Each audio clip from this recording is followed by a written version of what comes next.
I have sold up to 4 different diagnostics on one repair order at check-in. First things first, I like the idea. I like the thought process. I just don't think it's going to get us to the right place with the customer. And the reason for that is because as a guy that knows automotive service, who's been a technician and an advisor, and you're a shop owner, I know that we all know that this makes perfectly good sense. To get a pre-approval from our customer for at least 2 hours so that our technician, our shop, everything is covered makes sense. But how do you explain that to a customer? Because I know that my technician is going to want an hour no matter what happens on this diagnostic because we pay for their experience, not for their time. We've heard that a million times. So if a technician only spends 30 minutes, 15 minutes, 45 minutes on a diagnostic, we still have to charge an hour to our customer because we have to pay an hour to our technician. But how do we explain it to our customer? Because we had a 2-hour retainer, which is a retainer, which means we don't charge the whole 2 hours. You see how this gets really confusing for customers very quickly. This is troublesome when you have customers involved because customers want a simplistic service, a simplistic process.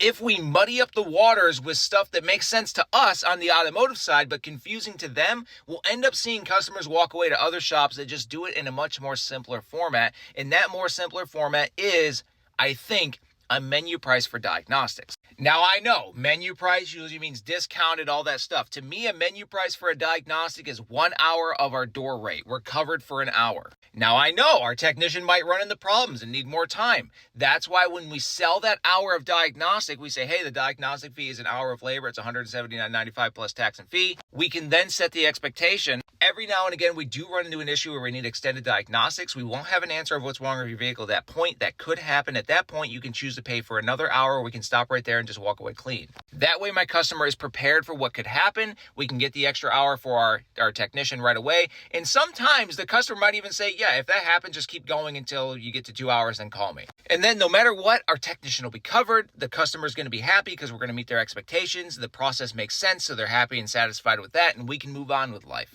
I say this as a guy that sold diagnostics a lot. Like I've sold a lot of, years and years of diagnostics. And people get mad when I say this, but I truly have done this. I have sold up to 4 different diagnostics on one repair order at check-in because the customer had 4 different problems in 4 different systems. And I was able to explain that so well that the customer bought 4 diagnostics all at the same time. That was shop policy. That's what we had to do. That's just how it worked. But it all comes down to how you communicate it to the customer.